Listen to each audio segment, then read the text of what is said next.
Hello and welcome to episode 230 of the Ego Chall Podcast. My name is Preston Byers, and as always, I'm joined by my co-host, Justin Binkowski. And on today's episode, we are talking about the first minor of the 2026 Call of Duty League season, the first of two minors this year for the CDL. We're going to break it down, give our predictions for the winners and everything.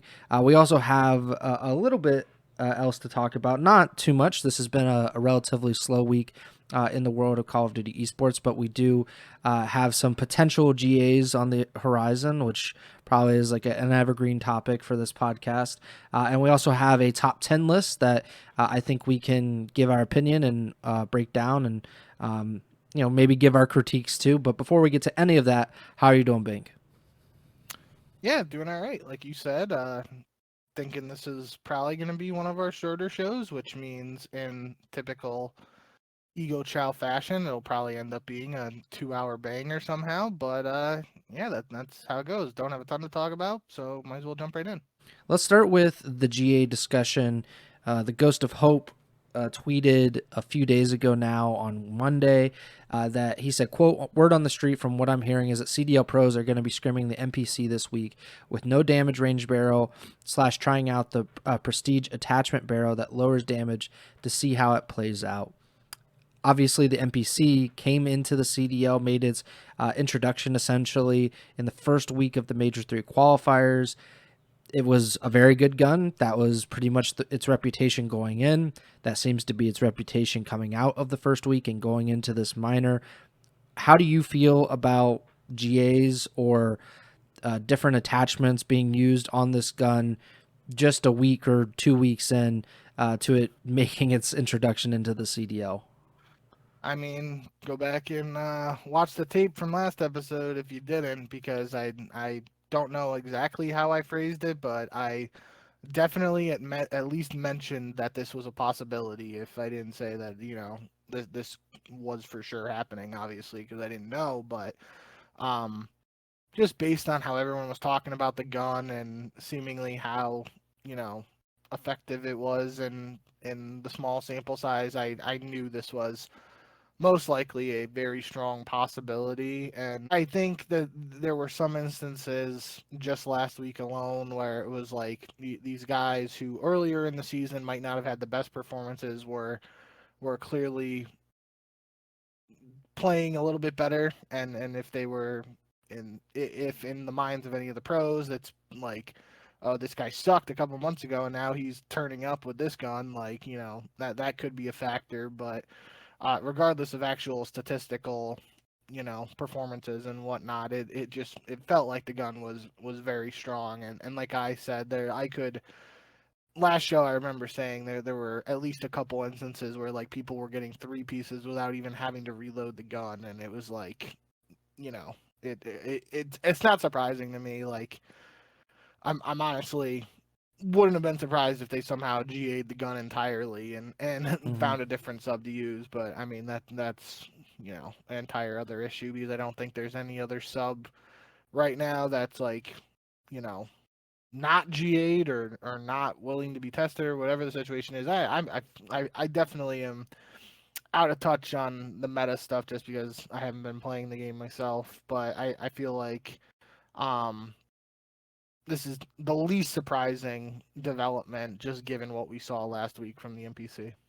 I know that there was discussion that the Kogot could be, when we were in between Major 2 and the Major 3 qualifiers, it seemed that there was, like literally 12 hours, 18 hours of time where the Kogot actually could have made its way into the CDL.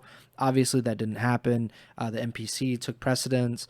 I do wonder if that conversation could be brought back if if we're talking about putting different attachments or GAing specific attachments related to the NPC, would it not just be easier to go to another gun and say, hey, we don't need to actually do any of this GA stuff. We don't need to worry about the attachments nearly as much because it's a lesser gun. It's not as good as the NPC. And I also wonder, you've talked about it, especially that the NPC is very good close range. It's obviously going to melt anybody close range. but that's also the point of an SMG. And I feel like we just haven't had that very much recently with the guns that are actually used in the CDL, which I think makes the AR players kind of uncomfortable because they haven't had to deal with it, so they don't really know how to react. And I think that does lead to some of these discussions about GAs or attachments. Just, like if this was 5-10 years ago, I don't think the conversation is nearly as prevalent as it is now. But I think ARs are just in a different place where they're not accustomed to what's going on now. And I think that could also lead to probably some unfair changes. I don't really know why, if you're an SMG player, you would vote in favor of this. Like if you would agree to something like this, because of course I want the better gun. And like, I don't care whether ARs or the flex players have a tougher time with this, but like that to me would be like one of the conversations to have. I don't know if you have any thoughts on that, like the potential of like ARs potentially pushing for these changes just out of like sheer like kind of trying to make sure that they're going to be okay after this. I don't know. I feel like that's been you know a narrative around GAs as a whole for years, is whether it's maps, guns, etc. Like it's never been. Well, I can't say that. It's from the outside looking in, it has felt like at times that some GA decisions are made not with the best intention for the game as a whole, but for individual team and individual players, what they think is best for themselves and their team. Um, so obviously, like some AR players might think the SMG is too good and want to make changes to it to help them, and on the inverse, some SMG players might think that the AR is too good at given times. That's happened multiple times over the years. So I don't know how much of that is this situation in particular, because at least in this game, like the M15 is still like basically a do-it-all gun. So it does. I don't like. It's weird for me to talk about just because I don't have my own like opinion from playing the game and using the weapons myself, but if the M15 in theory at least is as good as it seemingly is, to the point where we've seen earlier this year 8 M15s on the map at once, then having an SMG that is almost as good as having an SMG that is like super strong as an SMG while having an AR that's super strong as an AR seems to be like, maybe a little bit of a balance. The issue in other times is when, like, the Dravic is mapping people, or in other games where an AR is like the M4 in MW 2019, people started using that with like SMG attachments, like no stock, no red dot, and they were like hip firing people from 2 feet away. And I think that's when the bigger issue for attachment GAs and stuff have to come into play. Obviously, the sniper is just a totally different situation. But yeah, I think, I mean, it'll be interesting to see what happens with these GAs and if it actually makes any like meaningful difference. But I mean, I guess on one hand, you can look at this as like, at least they're testing stuff mid-season, where there have been other opportunities where we've talked about like they don't even want, seemingly the pros don't even want to try maps, don't want to try new guns after DLC is added, etc. Yeah, I think it's, I have like this conflicted feeling about what they're doing right now, because I appreciate that they were kind of forced into the position where they couldn't use the Dravic anymore, so they had to shift and they had to pick another SMG. But at the same time, now that they're trying to GA or just kind of change how the gun is used in the CDL, it does make me think like they only do these things out of survival, not necessarily for the betterment of the actual competitive integrity.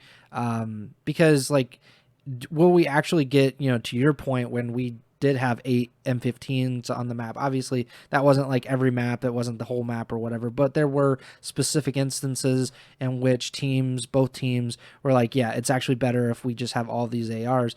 Will we get to that point in the CDL where there are 8 NPCs? I don't necessarily know if that's the case. I feel like that's something that almost could be like, yeah, like that's what we're going to do, but I just don't see that happening. Like if you need a long range kill, then why would you use the NPC? Why would you kind of put yourself at that disadvantage? Maybe, different players will have to be more flexible and they'll have to sometimes pull out the NPC, and even though they're like a primarily M15 player, but like that's just the nature of Call of Duty. That's kind of what it's always been about, is that there isn't like, we don't have like hard and fast roles in the sense that if you run an M15, you can only run an M15, that you can never run an SMG. And that's honestly been one of the biggest evolutions of the quote unquote roles in Call of Duty esports as a whole. And people like Zuma and even Nadeshot to an extent have talked about that in recent years, where it's like, back in the day, you even had your OBJ player. The guy who he was always going to sit in your hill, grab the flag in CTF, grab the bomb in S&D, etc. And in many years ago, that basically became extinct to the point where it's just like, yeah, you got to be able to get kills and do the OBJ. And now we're at this point where everyone shoots super straight with every gun, and you just have to be able to use multiple guns in multiple situations, and you got to be able to do some of the objective work in some situations. Some people obviously do more than others, but still, that's like the days of like, okay, you got to have 2 ARs, 2 SMGs, no matter what. Those are kind of if it's not totally gone right now, it's seemingly on its way out as an ideology, and the teams that have the players who are able to adapt the most, whether it's from game to game or in a mid-game cycle like we're seeing now with these changes in the middle of Black Ops 7, those are the teams that seemingly historically in recent years have seen a little bit more success, in my opinion.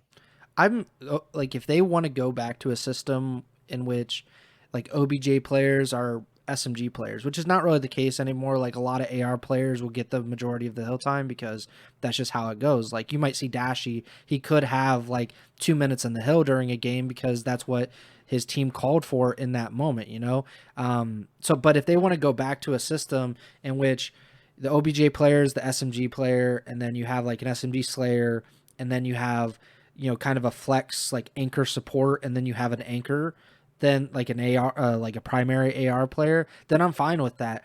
But you also, if you want that system, you're going to have to actually make it required, because nobody is going to just give it up. Nobody is going to be okay with, just kind of giving up an advantage to the other team. And that's where I think some of these GA arguments are just like, they lose me, because I just see through what they really want. And that's like, they want it to be as easy as possible. They want it to be as competitively advantageous for them as possible. And that doesn't necessarily make a better product. It doesn't make a more entertaining product. It doesn't give you a very diverse product, as we've seen that like we could go through an entire season where 2 or 3 guns are really only used that entire year. Like that's not good for just competitive in general. So I would like to see more guns. I would like to see more diversity, in the choices that these teams make, which I think was always kind of a fun part about like champs back in the day, was that Killerfish, which was a German team, played completely different than an English team, and the Australian teams played completely different than the South African teams and the South American teams. And I felt like that was kind of a great thing to see when you got to these international events. And we just don't have that obviously anymore, because we have 12 teams who are all like very insulated. They play each other, they scrim each other, they know exactly what to expect when they play each other, and it just leads to, I guess, like a real down, like a downer kind of environment. And I again, this is kind of like, we're off topic a little bit, but I do think it's interesting that we literally have the first change that we've seen in this meta all year round, other than like whatever that 2-week period where I don't even remember what the gun is, but it was very, very early in the Major 1 qualifiers, and we had like a week or two where there was a third gun that made its way into the CDL. But now that we actually have a change, the pros are like, yeah, this change is too much. It's too radical for what we want, and we would like it to be. Basically, they want it to be Dravik 2.0. They want it to be the exact same gun, so they don't have to change very much. And I think that's where they're always going to lose me. I just don't buy that it is just because it's too good. It's just like it's too good for what they want to play like. It's not necessarily that it's too strong. It's just that it's different than what they've had to deal with for like the last 5-6 months. And I just think that's a bad way to kind of go about it, a bad way to approach the CDL in general. We could move on and talk about Nameless's top 10 list, which got a little bit of buzz. I don't know how much I disagree with him. I definitely disagree on some points, but he unveiled his top 10 list and 3 honorable mention players. So I think the honorable mentions are more interesting than the top 10 in some way, but the 3 honorable mention players for his list was Hook, Hydra, and Kips. So obviously Kips jumps out really for me just because he's a rookie. He's only been in the CDL for maybe 2 months now. Toronto had really been up and down until Major 2 when they were able to make it to Championship Sunday. And then there's Hook, obviously, which I think it might be even bigger because some people think he might be the best player in the CDL at certain points. So for him not even be in the top 10, and then I'll just run real quickly through the top 10. Number 1, Simp. Number 2, Mercules. 3, Joe Deceives. 4, Abuza. 5, Scrap. 6, Shotzi. 7, Ringcore. 8, Ghosty. 9, Dashy. And 10, Neptune. What do you think? Is there anything that really jumps out to you in terms of either the top 10 or the honorable mentions here? Yeah, I was pretty vocal during the Major 2 qualifiers in particular that I said it that I thought, Mercules has been the best player on OpTic this year as a whole, but in the Major 2 online qualifiers in particular, Hook was playing like the MVP. And I know Temp has been vocal about that. And I said, like, if there was, like, specifically an MVP for just the online portion of the qualifiers for Major 2, I think it would have had to have been Hook. I think I definitely, like, I mean, I've also been pretty vocal about how impressed I've been by Kips in his, short stint since joining the CDL. I don't think I would have Kips in the top 10 quite yet, though. It is interesting. Hydra's on the outside looking in, though, just given his historical success and who Hydra is. I definitely agree that this year he hasn't had his strongest start to the season individually and like team success wise, but I don't remember when I would have brought this up, but I've definitely mentioned it in previous episodes before. Is it seems like uh Hydra is a player who just gets better as the game goes on, and it might just take him a little longer to hit that quote unquote final form or his best form than some of these other players who instantly fry at the start of the season. In terms of the top 10 list from Nameless, I think you can argue about the positions of all the players on that list. I think the only one that jumps out is Ringcore to me. Obviously, he's really good, but Miami just hasn't had the success on LAN, and I probably would use that against him in a list like this. But it's also, you know, what are we doing top 10 based on? Is it just like top 10 who we think is going to go out there and drop a 40 bomb? Is it like, what are we looking at in terms of the criteria for this list? And, if Rancor fits that bill, then you have every right to include him on your list. But I think the only interesting omission from this list and honorable mentions in total is 04, just given the fact he was the Major 2 MVP and was, so like we always talk about like the for rookie of the year and end of season awards and stuff, like how much that weighs into what we're thinking in terms of voting and stuff like that, whether a player like that's usually used as a tiebreaker when we look at, okay, if multiple players had the same number of championships, was one of them an MVP of an event or not, and that sort of thing. So I think I know O4 has been a pretty polarizing player this year in terms of like going from being in discussions from the community to potentially be considered for being dropped to being the event MVP. So I get it for why he wouldn't be on the list, but um just, there's 13 players on this list counting the honorable mentions. I maybe at least give him an honorable mention just because he's um got that championship and the MVP. But yeah, I think that's the end of the day, it's a pretty straightforward list outside of that, in my opinion. I mean, you got guys on most of the top teams. I think, I mean, you could probably even argue that like Scrap shouldn't be in the top five just based on how LAT have played as a team. Like obviously Scrap is Scrap and he's gross, but again, that just comes down to what exactly you're looking at and formulating this list. Yeah, I think that Scrap and Hydra are in a weird position because it doesn't seem that they have been as good as they have been and as good as we have seen them been. So that always kind of knocks them down, right? Because you know what their peak actually looks like, and you think like they're the best player in the world when they're at their peak, but when they're not, how far down the list do they kind of drop? Even though they have been, if you compare them to every other CDL player, I think it's undeniable that they're in the top. The top 13 is more than 25% of the league, at least in terms of current starters. So like if you said like, is Hydra and Scrap, are they in the top 25% of the CDL players? Everybody be like, of course, like there's no doubt in my mind that they're, not in the bottom 75%. But where you put them, I think is pretty interesting. Rincor is also another interesting one because he actually has the highest KD in the CDL this season at a 1.15. Do you know who has the second highest KD? Nope. It's Super. So I was gonna.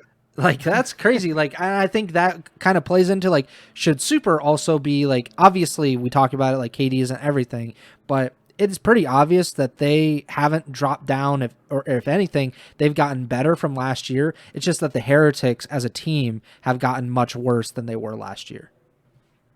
I was gonna like, I didn't bring it up when I was just talking, but I feel like there multiple times, especially during the Major 2 qualifiers, which is sticking out the most to me because that's when we were talking about Miami and potentially them, coming into form and being a more than a middle of the pack team.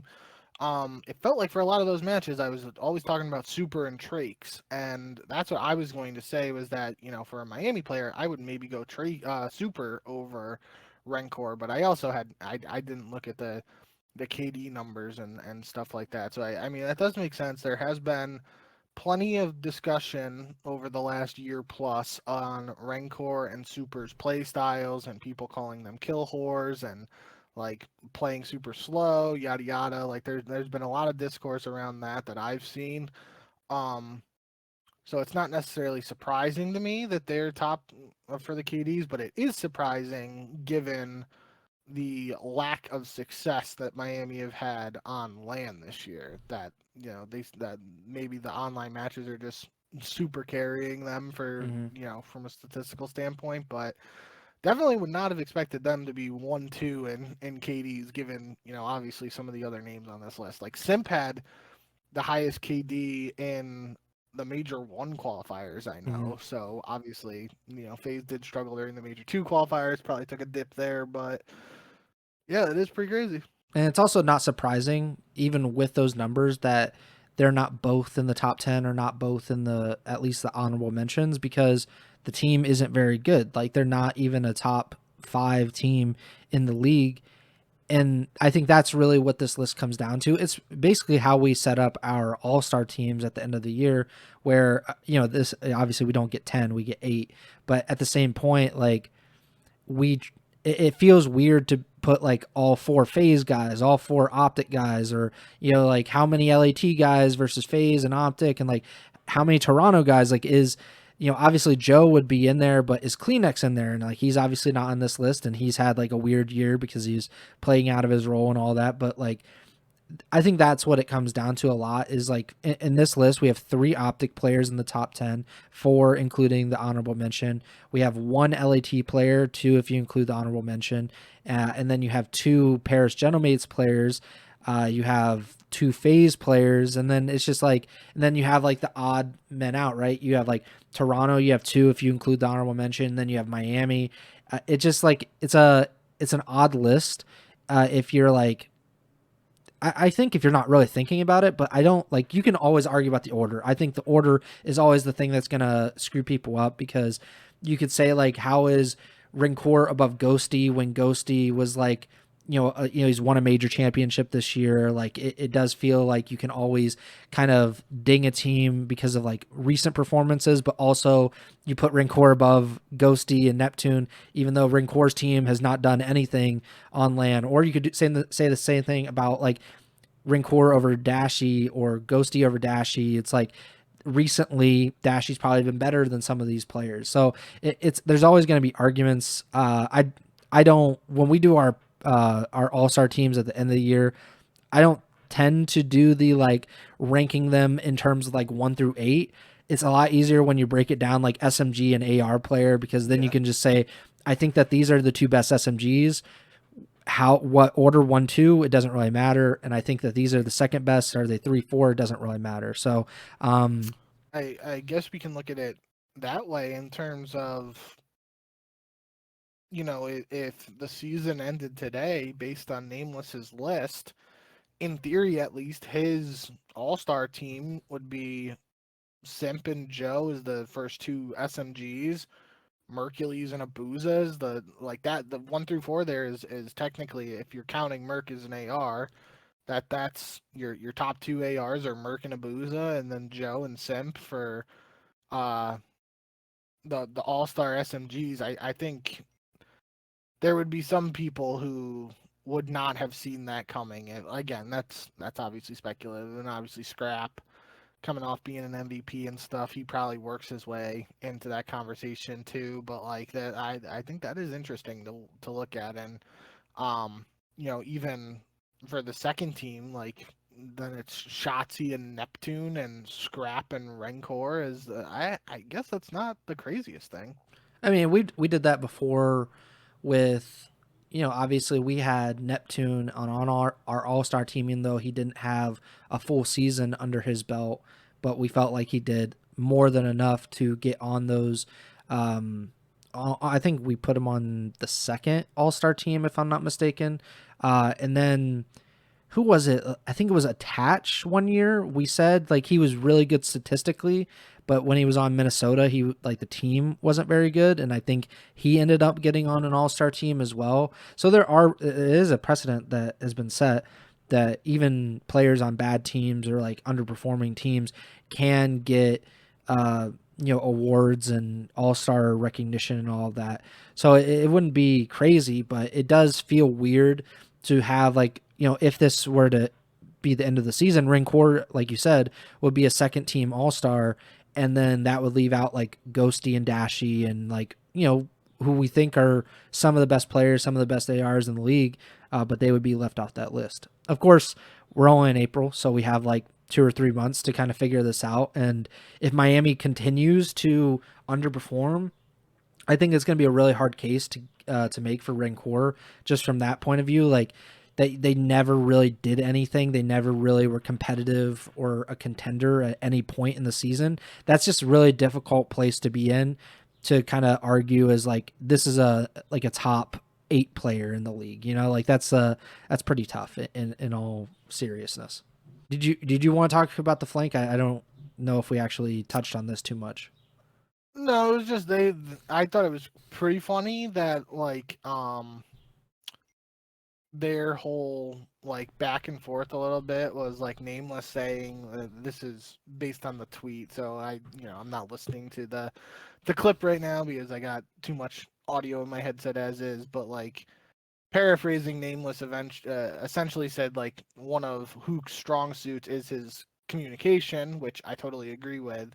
And he mentioned like Rancor doesn't even speak English, so we don't even know like if he's actually good or not at comms, which I think that's kind of funny to like just like it's definitely true. Like obviously I listen to a Miami listening and I can understand a couple of vamoses and like directional stuff and some few phrases here and there, but um I definitely we would have to get like somebody who's fluent in English and Spanish to listen to Hook and Renkor's comms to compare them. But I definitely think that was one of the funnier things. I think at the end of the day, this goes back to even when we were doing power ranking articles all those years ago and stuff. You're never gonna please everybody, and somebody's always gonna be pissed about something, and it just happens to be in this case Hook is the guy that you know people think should be ranked higher, and I think he should. Again, I think I didn't know the stat side for Rancor, but it makes sense, and especially if he's number one in KD, kind of would be crazy to leave him off this list entirely. But at the same time, just Miami's performance on LAN, it's a question of whether you're weighing the individual KD more than the LAN stuff, and it is what it is at the end of the day. It's really just a fun exercise that, in some instances, not saying that it's happening in this case, but in a lot of cases, whether it's power rankings for NFL, MLB, and stuff like that, like there are always people in the comments and replies who just get irrationally mad about something that's just people throwing their opinion out there. Yeah, and that's why media outlets make lists in the first place, is to rage bait or you promote discussion or go viral based on people saying like, how is Hook not, like, if he had Hook at like 7, like basically just replace Rancor with Hook in this list, there's like no real debate. Like I'm sure somebody would find something, but like the majority of the debate is coming from like mostly OpTic fans, I'm assuming, because they have like a vested interest in seeing Hook praised, and rightfully so, for his play. But they look to him and basically are like, how is he not in? And that's where a lot of this discussion is coming from. And I think that this list has blown up more because of that. So it does unfortunately incentivize people to do more of this. So like the next time that Nameless does a top 10 list, not saying that he necessarily would do this, but he does have the incentive to basically leave out like Dashy or Hook or Shotzi and put them outside of the top 10. So I will say that, and just make sure that people know that for when they read any top 10 list, I should say, whether it's in esports or traditional sports. We have the first minor of the CDL season, the first of 2. We will have another one during the Major 4 qualifier period. So that'll be pretty interesting. But this one, we were looking before the show. They didn't put out any rules. They didn't put out any like details about this minor really. So we're going off the assumption, I believe the community is too, that we're going off the assumption that the minor is completely unchanged from last year's minors, and that it is a single elimination tournament where the top 4 teams will receive CDL points and only the winner will receive money. Currently, it was or last year it was $20,000 going to the champion, and then it was 30 points, I believe, for the winner, 20 points for second place, and then 10 points for both the third and fourth place teams, or tied for third place teams. So we're going off the assumption of that.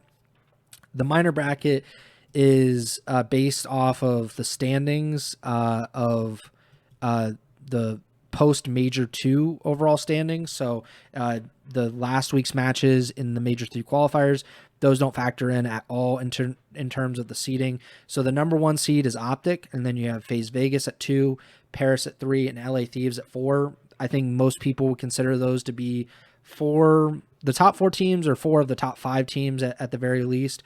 But those 4 teams get a first round bye in the minor. And then you have the bottom 8 teams. They will play in the first round. So Toronto will play Carolina. G2 Minnesota plays Cloud9. Riyadh Falcons play Vancouver Surge. And Miami Heretics play the Boston Breach. I don't know where you want to start. Is there a particular match in that first round that you think is interesting, or that you think is a little more contentious than the rest?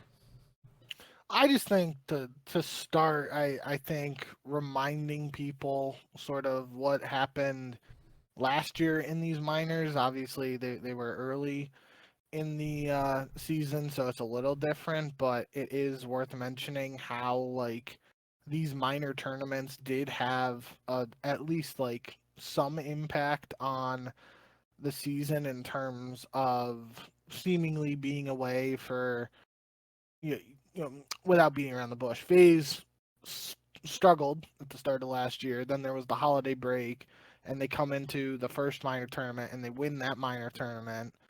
And they eventually go on to win Majors 1 and Majors 2 last year. So that was a big turning point for them.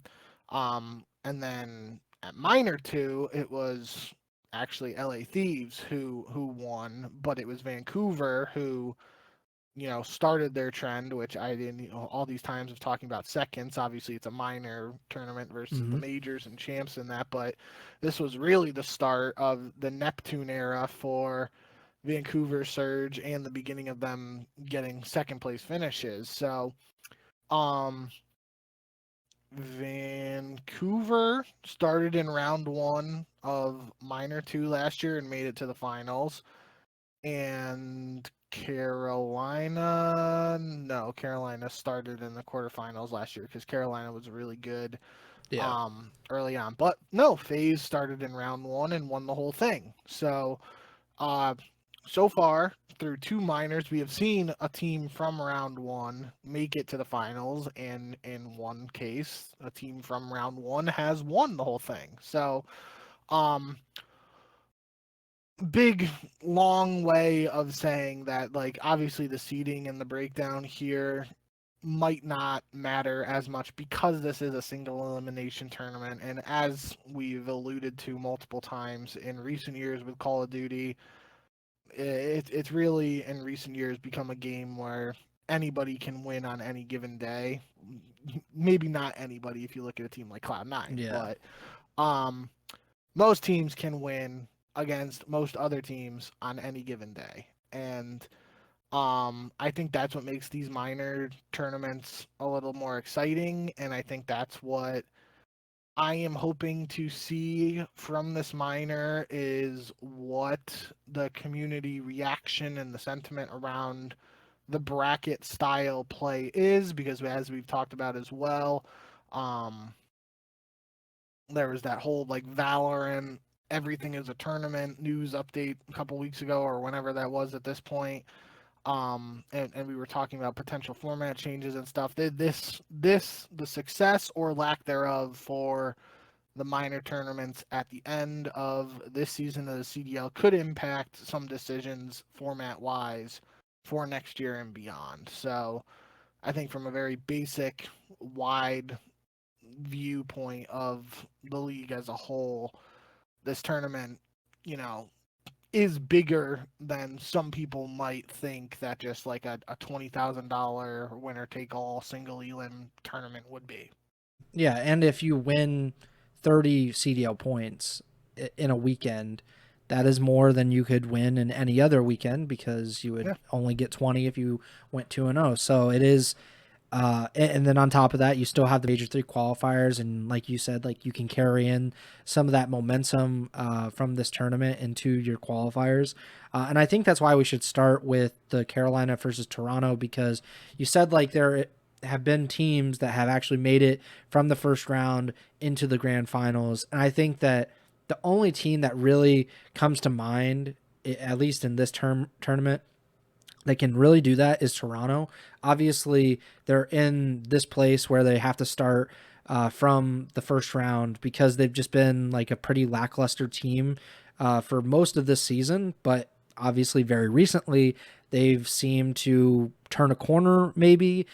Maybe they just got the England buff from Insight.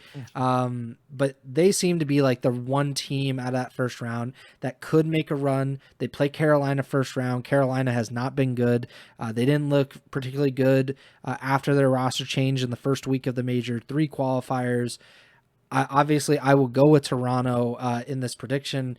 How do you feel like this matchup goes, and how confident do you think that, or are you that Koi could actually make a run to the finals this weekend? I think I do agree with you that Toronto is the best team in the first round. I'm so out on G2. I just don't trust them. I think you could maybe argue Miami, but like we were just talking about with the Rancor and the top 10 list thing, they've been strong online, but obviously this is an online tournament, so that could play in their favor. Sure. Um, so I'd say if you don't think Toronto is the best team out of the 8 in round 1, they are at worst the second best team. I think that's very fair to say. Yeah. Um, I just think it is going to be very difficult for them to get past OpTic. If Toronto was in any of these other 3 first round matchups and got to play any of the other teams, I would look at that like Toronto versus LAT, Toronto versus FaZe, even though FaZe just won the event, and then definitely Toronto versus Gentlemates. I would be really excited for those matchups just because it would be good to get another test of what Toronto can do and how they can hang against those teams, and seeing Insight try to uh, perform online after, like you mentioned, the England buff and whatnot. I just think it's a tough task for any of these teams to try and beat OpTic in the first round teams in particular. So I think that's a bit of an unlucky situation for Toronto, but obviously it's based on the seeding, so that's just the way the cookie crumbles there. But yeah, I definitely think Toronto beats Carolina. I would probably argue that Miami has the best chance to go on a run of the first round teams, and that is again based on how Miami have played online. Plus, if they get past Boston, they play Gentlemates. Gentlemates have recently had their struggles in the online qualifiers for Major 2.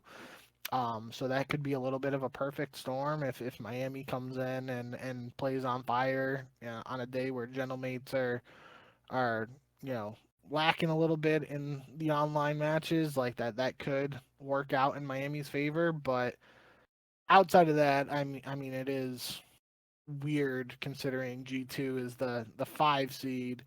I do not have faith in them, and I am super out on predicting them, which means they'll probably win this whole thing. Yeah, I think if this was a month and a half ago, I would feel really good about G2 as a dark horse because they would have to play Cloud9, which I think that they're going to win that match regardless. Yeah. Then they'd play LAT, who have been very up and down. Like, they have not reached nearly the level that you would think that roster could reach. So I think that's a very winnable match. Even now, I still think that's very winnable for G2. And then even if they were to play OpTic in the semifinals, we've seen like in the season that I think OpTic and G2 have went to 2 different game 5s, and I think OpTic's won both of them. But even then, like, you have some faith that G2 could pull off an upset. If you're able to force a game 5 against OpTic, then you probably are able to actually win a game 5 at least once in a while. So that's why I would think, like, maybe in March, like early March, maybe late February, I could be talked into a G2 actually winning this tournament, as obviously they're not one of the favorites, but like outside of that top 4, I definitely think that they'd have a good chance. Now that we're in almost late April, I don't see that happening at all. They have been very, very disappointing. We've been talking about, like, are they going to make a roster change? And I think that, we're going to come out of this weekend probably and continue to have the same conversation about them. It would be stunning, like absolutely like cataclysmic if they lost to C9 in the first round. Well, like that's kind of the end, like there's no other way to put it. Like it's over at that point. But what I think will happen is they'll beat C9 and they'll probably look pretty good, and then they'll lose to LAT probably in like a game 5, and we're gonna be like, yeah, that's exactly what I expect out of Minnesota.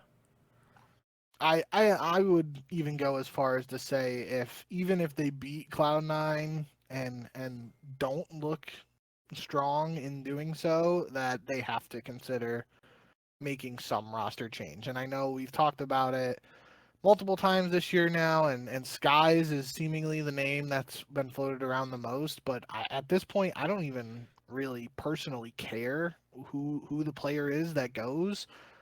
they need to do something to try and switch things up, especially because when you look at this bracket, they are in 5th place before this last week of qualifiers. So I don't think even if it changed a little bit, they're still in a position to be potentially one of the, not one of the top seeds, but they're not like a team that's just sneaking into champs if the season ended today. So the fact we're looking at this bracket and it's like this team is the 5th seed, technically supposed to be the 5th best team in the league, and we aren't even like considering that to be a possibility, that should speak volumes enough to the state of G2 from the outside looking in.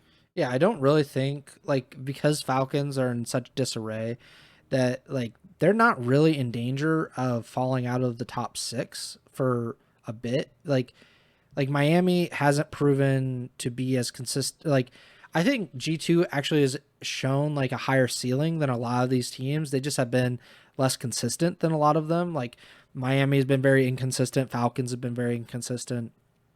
But G2, that's why they're in the 5th spot, is like they've been able to win some tough matches. They've won, at least until this past week, which was probably the most worrying week that they've had all year. They had been able to beat most of the bottom tier teams and kind of farm points, for lack of a better term, against them. And now, like, they're just in a completely different position where I just don't have any confidence in them to, yeah, they could probably beat LAT, but that says more about LAT than it does G2, in my opinion. Like, LAT has been just kind of like floating through the year. They haven't done anything special at all this season. So, yeah, I do think that Minnesota could win that second round matchup, but I don't think that G2 really has a great shot at winning it. Granted, like you said, that'll mean that they win it, but like, to me, if you tell me on Monday, hey, G2 won, I'd be like, holy shit, like, that's crazy. Like, that's an actual crazy minor winner in a time where we've actually had some pretty odd minor winners. Like, that first FaZe minor was like, yeah, like, that didn't really make a lot of sense considering what we had seen from FaZe to that point in the year. So if it's something like that, I guess like I can come around to it, but I had definitely had a lot more faith in FaZe to turn around their fortunes back then than I do this current G2 Minnesota roster. That being said, I think we're both in agreement that we're going to go with Toronto in that first round match against Carolina and G2 in their first round match against C9. And then you get like the pretty interesting matches. Like, Vancouver just went 2-0 in the major 3 qualifiers to start. Red Falcons went 0-2. I don't know if you saw that, or maybe 0-1. Was it? I think it might have been just 0-1, but I don't know if you saw that clip where Kismet is like yelling and then Xnid yells at him after they lost. I mean, I don't read too much into that anyway, but I just think it's interesting. Like, the frustration has to be pretty palpable in that camp. Yeah. Like, even after this role swap, we just had like a potential roster mania period that just came and went without them actually making a change. And like, they're in 7th place. This is way too talented of a roster to be in 7th place in this iteration of the CDL. Like, to be behind G2 Minnesota, a really lackluster Miami, to just be kind of holding off Toronto, who had lost like multiple matches in a row early in the season and had to make roster changes.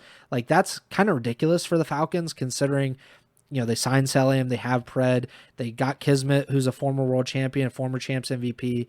Like, they should not be in this position. And yet I think they're at real risk of being upset this weekend by Vancouver. How do you see this matchup between number 7 Falcons and number 10 Surge? Yeah, I'm going with Vancouver for this one, and I think on paper it's a match Falcons should win, and we kind of outlined it. I think this doesn't count. I think they play again, yeah, so they play next Saturday as well, Vancouver versus Falcons. So they'll play each other 2 times in a 2-week span, and obviously one of them is for 10 CDL points, and one of them technically is for 0 if neither team makes it to top 4. But that I mean, that's a rough, like, That's not the right word I'm looking for. That's just an interesting situation in terms of how it could impact the series. Like, if one team gets absolutely 3-0 slammed in this minor matchup here, how does that impact the vetoes for the CDL, like the major three qualifier matchup? Does the one team that got stomped completely switch up what it was doing in the vetoes previously and try to throw other maps at the team and whatnot? So this is an interesting one.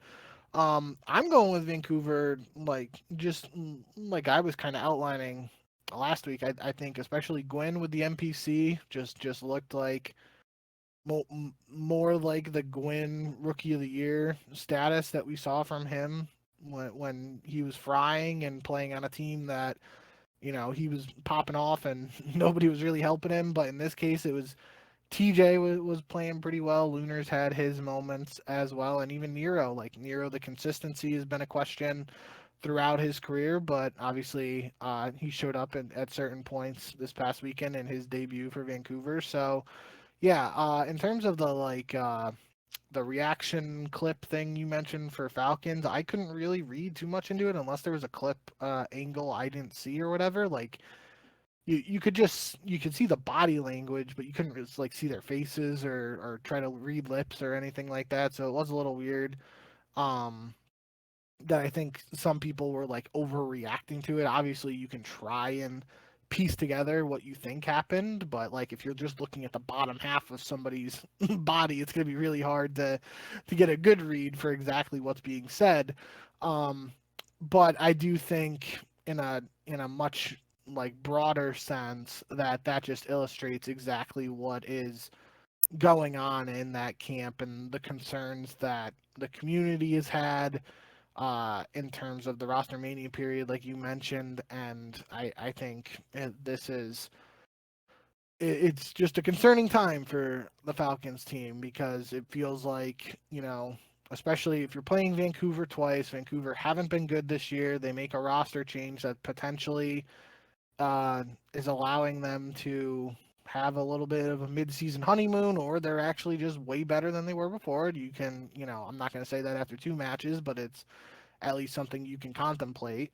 You got to play them twice now, and if Falcons lose both of these matches to Vancouver coming up, I think that's a very scary situation for them to be in, and I think they would have to once again consider a roster change. To correct myself, they Falcons did play twice last week. They lost both to Toronto and to FaZe Vegas. Obviously, two much better teams than Vancouver is. But we can't forget, though, that the Falcons beat OpTic in the major two qualifiers and then immediately lost to the Vancouver Surge the next day. And this was obviously before their roster change. And Vancouver, has been one of the worst teams the entire season. Whether that's changed, I guess we'll have to see. But yeah, like they're like the Falcons are in a really bad way. They have lost 5 consecutive matches, starting with that Vancouver loss. Then they lost to Minnesota, Toronto twice in a row, and then FaZe Vegas. I'll go with Falcons because I have no faith in Vancouver that like what we saw last week is indicative of like actually a major change. I just think like they played two teams that are susceptible to losing to bottom tier teams in general. And the Falcons are one of those teams as well. But I think when it comes down to it, I always kind of lean on the talent. And there's like obviously like so much more talent on this Falcons team than there is on the Surge roster. So I'll go with the Falcons, but holy shit, like this could be really bad. This could be like 6 losses in a row. You would not feel very good that they're not going to be able to avoid 7 losses in a row. Like like you said, when they play Vancouver again, like that's a horrible position to be in, especially on the heels of like, a period in which you actually could have made a change. You could have maybe kickstarted this roster or like just did something to kind of switch it up in the same way that we were talking about Minnesota. Like it does feel like this is the point of the season for a lot of these teams that aren't nearly where they think they should be. where the rosters or the coaches or maybe even the ownership or the front office is saying like, hey, like let's pick it up. Like we only have a few months left in the season.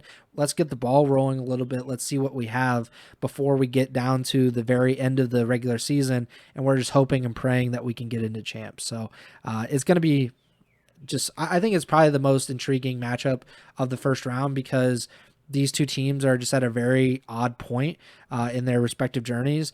And if the Falcons lose, it makes it all that more intriguing, in my opinion. And then we have Miami versus Boston. I have absolutely no faith in Boston. I have very little faith in Miami, but relative to Boston, I have a ton of faith in them. So I would go with the Heretics. I don't have to think too much about this. I just this Breach team, if they like, if Purge was as bad, if he's as bad this weekend as he was last weekend, they have absolutely no shot at winning like any match for the rest of the season. It's gonna be like really, really difficult. And you know, I don't like to beat up on him. Like I've been a big advocate for like him being in the CDL, and I think like for a long time, like he actually did make his teams better in a way that just didn't show up like in the stat sheet. But at the end of the day, you do have to get some kills. You do have to contribute in the slaying department in some way. And if he's not able to do that, then it's going to be a really long, hard road for Boston. And I'll go with Miami as a result. Yeah, got to go with Miami here. I think that's pretty much what you were just alluding to with the last match. Vancouver Falcons is the only first round matchup here that I really think could end up going either way, depending on what version of Falcons shows up. I think Miami should take care of business against Boston. G2 definitely should take care of business against Cloud9. And if they don't, that's an entirely different conversation. And then Toronto versus Carolina, yeah, Toronto should handle that as well. So I think, at least from a Miami perspective, I would be shocked if they lost this match to Boston. But I think kind of what I was saying earlier, like then that would set Miami up as potentially the only team that I really give a true shot to pull off an upset in that second round against the top 4 seeds. I would be very shocked if you know we don't see 1 through 4 in the semifinals here. I was gonna say winners semis, but obviously it's only one bracket.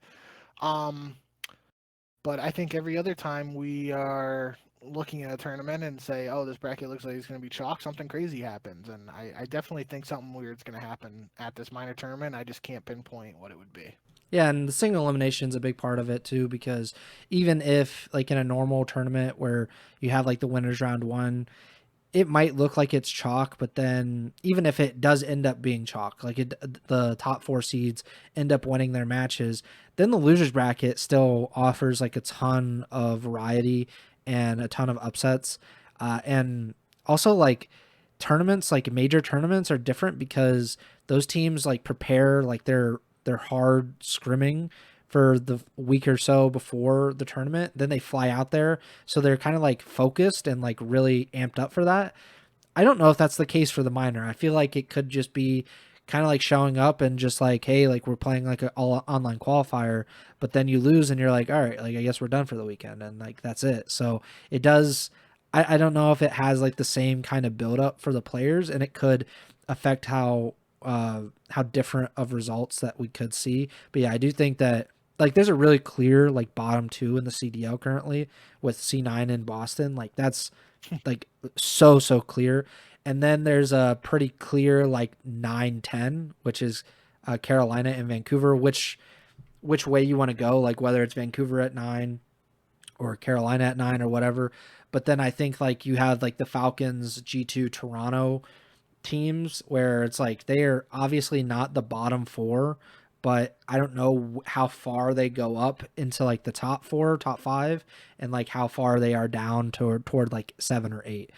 So I mean, and that is kind of reflected in our power rankings that we just did, where it's like, yeah, like there are it does seem to be like a pretty clear delineation between like the very elite, which is like OpTic and FaZe, and then like the rest of the teams. Honestly, like you literally had like a line of demarcation because you didn't have anybody in the tier below like S tier. You know, like the A tier was completely absent, and that shows like there's a pretty big gap between where these teams are.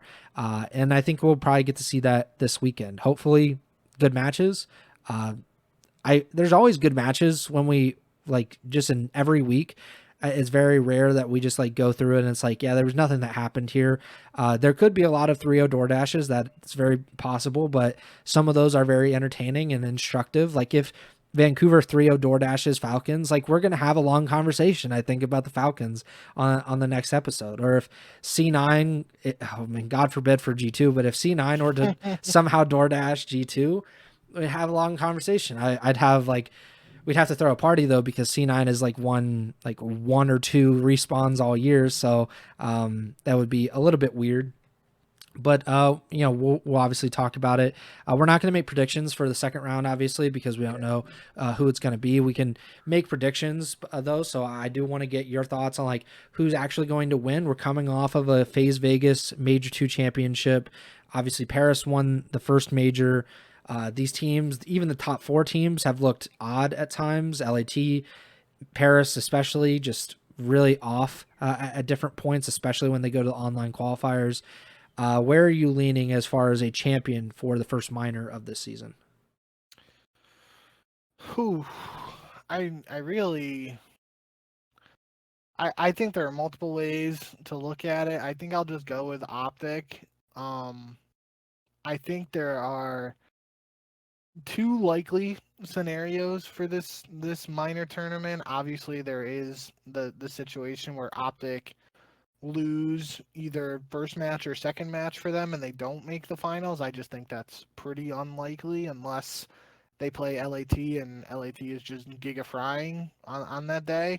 But assuming OpTic make it to the finals of this event, I think it would be really funny if they lost another finals appearance, just because it would like there would be so many Green Walls fans who are freaking out and stuff, even though this is just an online minor tournament.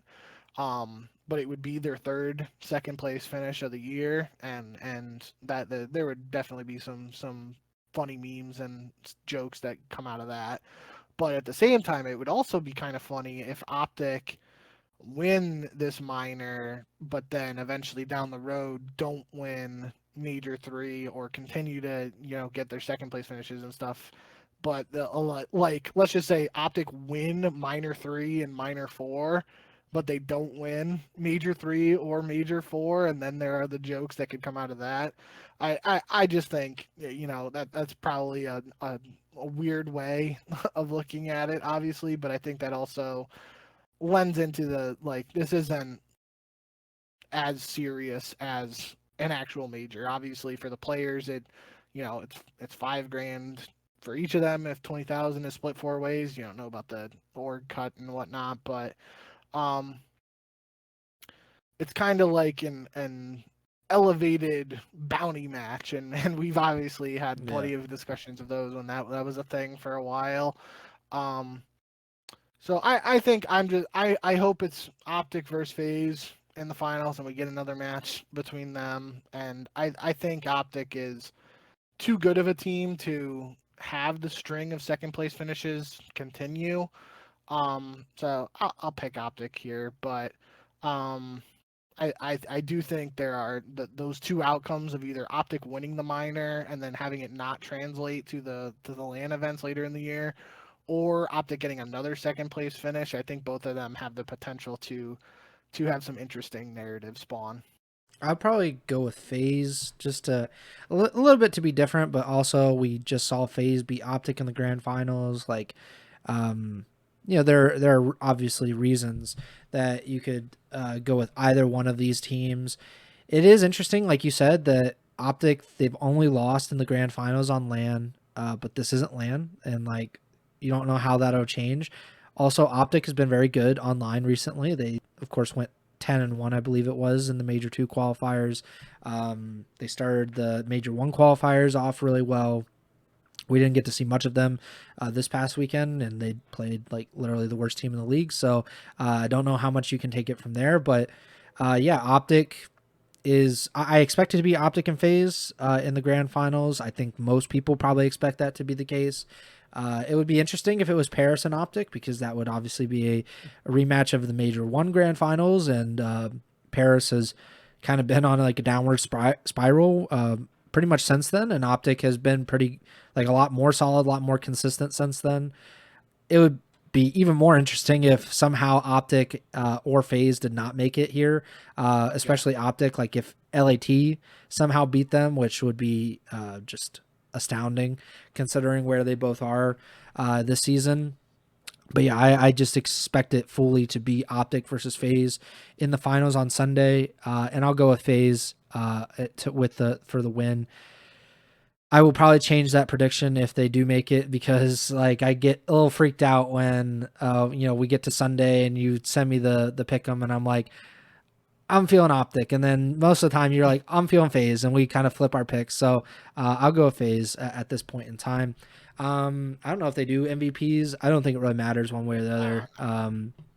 Mercury's probably MVP, or if FaZe wins, that seems to be the way things are going.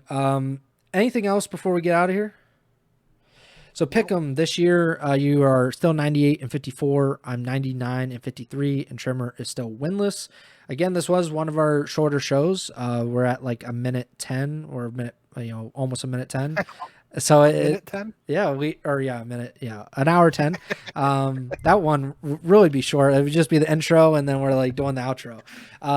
We should do that like on April Fools next year. Just like, hey, all right, see ya. But yeah, make sure to subscribe, like, follow the podcast feed wherever you're listening or watching on.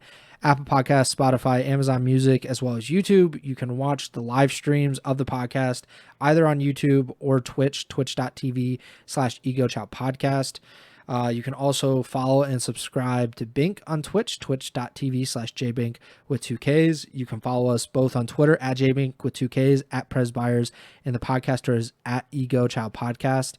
And the next show should be on Sunday evening after the matches are done, and we'll break down the first minor. We'll give our thoughts on what just went on, and we'll get to see if the meta has actually changed. Obviously, we're only on Wednesday, and we're really just hearing rumors about like what's been going on in practice and how things might be changing. But I think we might get a pretty good look into how the meta has changed, if it has changed at all, by the end of Sunday, and we'll break it all down when we talk to you next.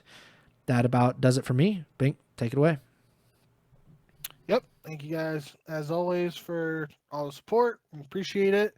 I don't really have much else to add, honestly. I think it'll be interesting to see, like I said, what the reaction is to the minor bracket and how it plays out and the format and all that stuff. So I am excited to see, like I outlined, see if this has any sort of impact on, whether the minor tournaments continue beyond the season, or if there are even more of them going forward, yada yada. But that's obviously down the road. I'm just excited with it. It's still online Call of Duty at the end of the day, but it is something a little different, so should give us something interesting to discuss next time. And yeah, end of the day, we got more matches coming up, and should be a good weekend. So looking forward to that. Looking forward to breaking it all down for you guys on the next show, and we will see you then. Hope everyone has a good one, and remember to send the chow.